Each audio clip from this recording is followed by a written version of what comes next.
हे anime lovers, anime speaker पे आप सभी का स्वागत है। आज हम स्टार्ट करेंगे पैरासाइट की एपिसोड 10 को। शिनिची को शिमादा की इविल इंटेंशन के बारे में पता चल जाता है। शिनिची काफी ज्यादा गुस्सा हो जाता है और मिकी से पूछता है कि आखिरकार वो कहाँ पर है। तभी हम देखते हैं सारी क्लास शिनिची के इस बिहेवियर को देख रही होती है। तभी शिनिची नोटिस करता है कि यूको क्लास में नहीं है। शिनिची क्लास के बाहर यूको को बचाने के लिए जाता है। तभी हम देखते हैं यूको काफी ज्यादा डरी होती है उस पैरासाइट को देखकर। तभी शिमादा यूको पे अटैक करता है, लेकिन वो उस अटैक से बच जाती है। तभी वो बॉटल नीचे गिर जाती है जो कि उसने टूल बॉक्स से निकाली होती है। तभी यूको शिमादा पर वो बॉटल फेंकती है। शिमादा उस बॉटल को अपने ब्लेड से तोड़ देता है, लेकिन उस बॉटल में केमिकल होता है जो कि सारा केमिकल शिमादा के ऊपर गिर जाता है, जिससे वो काफी ज्यादा पेन में आ जाता है। तभी यूको अपने आप को बचाने के लिए विंडो से बाहर आ जाती है। शिमादा विंडो ब्रेक करता है और यूको को छुपा हुआ देखता है। जैसे ही शिमादा यूको पे अटैक करता है, यूको नीचे जंप मार देती है। तभी हम देखते हैं शिमादा अभी भी काफी ज्यादा पेन में होता है और सोच रहा होता है कि कुछ केमिकल मेरे अंदर क्या गए, मैं तो अपनी बॉडी का कंट्रोल ही भूल चुका हूँ। तभी नीचे खड़े स्टूडेंट्स को यकीन नहीं हो रहा होता कि आखिरकार उन्होंने क्या देख लिया। अभी उनका मतलब पैरासाइट से होता है। तभी वो पैरासाइट को देखने के लिए ऊपर जाते हैं। तभी हम यहाँ पे शिमादा को देखते हैं जो कि सोच रहा होता है कि मुझे किसी भी तरह अपनी ह्यूमन फॉर्म में आना होगा, लेकिन वो ऐसा नहीं कर पाता। तभी शिमादा का पैरासाइट ये फील करता है इस ह्यूमन की बॉडी अपने आप को रिस्टोर नहीं कर पा रही है, लेकिन वो डिसाइड करता है कि मुझे किसी भी तरह अपने आप को ठीक करना ही होगा। तभी वहाँ पे एक टीचर और दो स्टूडेंट्स आ जाते हैं और वो शिमादा से पूछते हैं कि तुम ये सब क्या कर रहे हो। तभी शिमादा अपने ब्लेड्स निकालता है और वो उन तीनों को मार देता है। मिकी ये सब कुछ सेंस कर लेता है और वो शिनिची को बताता है एक पर्सन जो कि उनकी बॉडी को देख के काफी ज्यादा डर गया होता है और पास खड़े दो टीचर्स को आवाज मारता है। तभी हम देखते हैं शिनिची शिमादा के पास भागकर जा रहा होता है और वो देखता है उसकी क्लास के बाहर काफी ज्यादा भीड़ है। तभी मिकी बोलता है इन सभी के सामने लड़ना ठीक नहीं होगा, हमें इन सभी के साथ ही बाहर जाना होगा।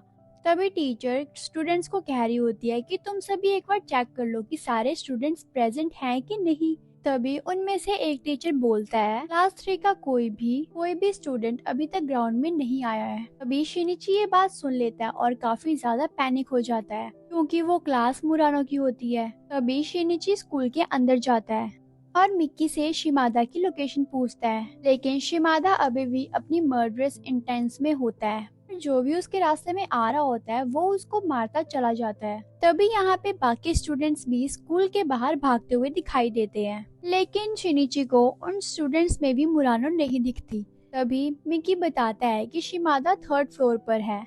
तभी शिनिची वहाँ पर भाग के जाता है और वो देखता है कि बहुत सारे स्टूडेंट्स मरे हुए होते हैं। शिनिची की बुरी हालत देख के मिकी उसे काम डाउन होने के लिए बोलता है। तभी शिनिची के हार्ट में काफी ज्यादा पेन होना शुरू हो जाता है। शिनिची का हार्ट इतना ज्यादा पेन हो रहा होता है, ऐसे लगता है कि उसका हार्ट एक्सपोर्ट हो जाएगा।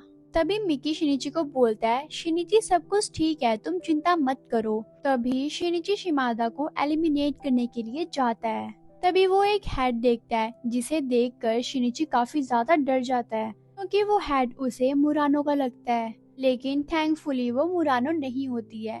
तभी शिनिची मिकी से पूछता है कि शिमादा कहाँ पर है। तभी मिकी बताता है कि वो यहाँ से 60 मीटर दूर है। तभी शिनिची अपनी आईज क्लोज करता है और सेंस करता है कि कुछ स्टूडेंट्स उससे काफी दूर खड़े हुए हैं और 3 स्टूडेंट्स उसके पास में हैं। तभी शिनिची वो 3 स्टूडेंट्स को देखता है और वहाँ पे मुरानो भी होती है। तभी शिनिची बोलता है मुरानो सब कुछ ठीक है, तुम्हें डरने की जरूरत नहीं है। उसके बाद शिनिची उन सभी को बोलता है कि हम सभी इकट्ठे नीचे जाएंगे। ये सुनकर बाकी सारे स्टूडेंट्स डर जाते हैं और बोलते हैं नीचे तो काफी सारे स्टूडेंट्स मरे हुए हैं जहाँ तुम हमें जाने के लिए कह रहे हो। तभी शिनिची बोलता है वो जगह अब सेफ है, वहाँ से मॉन्स्टर जा चुका है। तभी उनमें से एक स्टूडेंट बोलता है तुम इतनी आसानी से ऊपर कैसे आ गए, इसका मतलब तुम ही तो नहीं कहीं वो मॉन्स्टर हो। तभी वो सभी डर जाते हैं और वो वहाँ से भागने लगते हैं। तभी वो दोनों स्टूडेंट्स मारे जाते हैं। शिनिची मुरानो को उठाता है और एक क्लास में ले आता है। और जैसे ही वो पैरासाइट उस क्लास में आता है तो शिनिची वहाँ से जंप मार देता है। तभी शिनिची मुरानो को एक ग्राउंड पे लेके जाता है और बोलता है तुम यहाँ पे बिल्कुल सुरक्षित हो। तभी हम देखते हैं स्कूल में यहाँ पे पुलिस आ जाती है। तभी शिनिची अपने मन में सोच रहा होता है कि मुझे अब शिमादा को एलिमिनेट करना ही होगा। तभी शिनिची बोलता है मुझे नहीं पता कि हम अब दोबारा अंदर जा पाएंगे कि नहीं। तभी मिकी शिनिची से पूछता है क्या तुम अभी भी उससे लड़ना चाहते हो।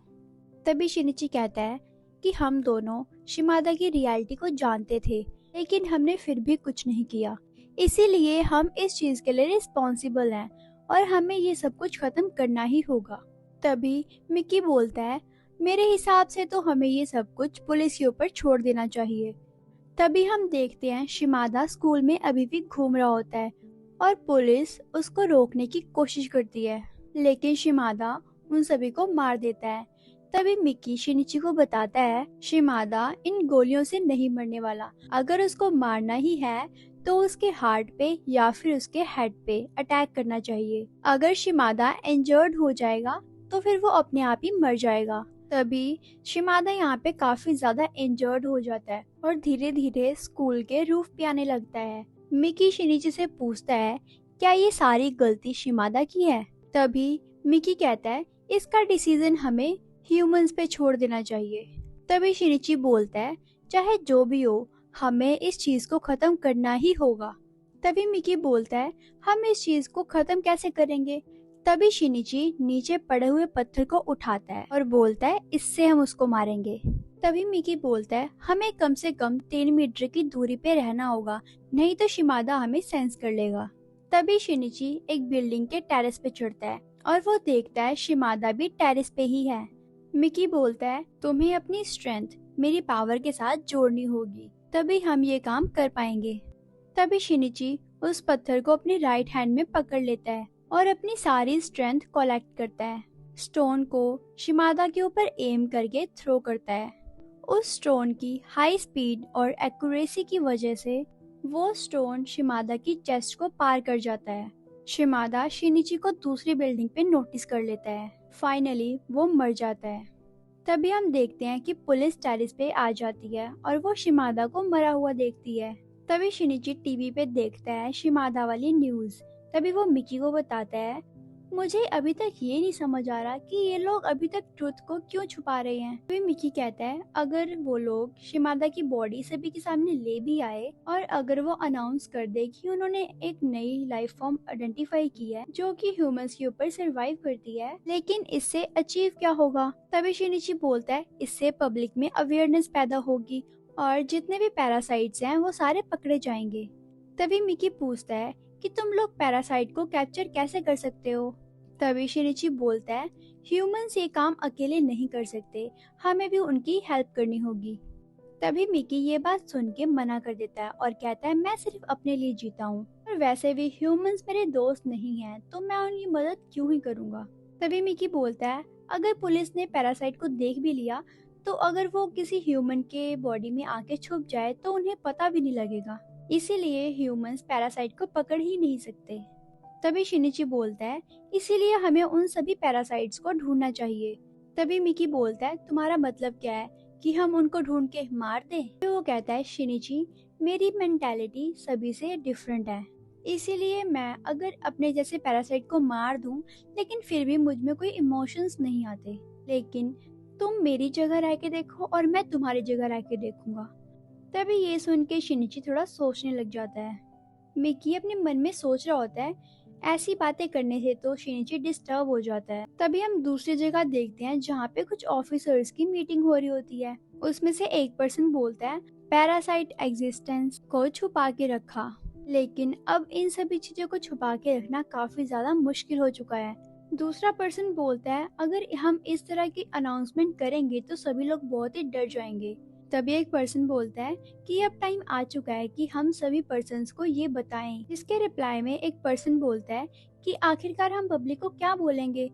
तभी दूसरा पर्सन बोलता है हम पैरासाइट की एग्जिस्टेंस के बारे में उनको बताएंगे ताकि वो ह्यूमंस और पैरासाइट में क्या डिफरेंस है वो जान सकें। तभी एक पर्सन बोलता है ये तो बता पाना बहुत ही मुश्किल है कि कौन ह्यूमन है और कौन पैरासाइट, उसके बाद एक पर्सन डॉक्टर यूई को इंट्रोड्यूस करवाता है, जो कि बोलते हैं इन पैरासाइट्स में ऐसी कैपेबिलिटी है कि ये लोग ह्यूमन ब्रेन्स की तरह काम कर सकते हैं।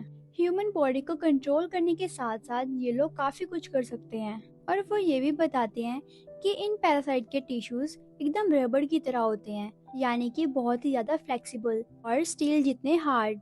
तभी डॉक्टर बोलते हैं कि अब आप सोच रहे होंगे कि ये पैरासाइट ह्यूमन बॉडी में कैसे आते हैं। तो इसका आंसर है 2 तरीके के सेल्स का फ्यूजन।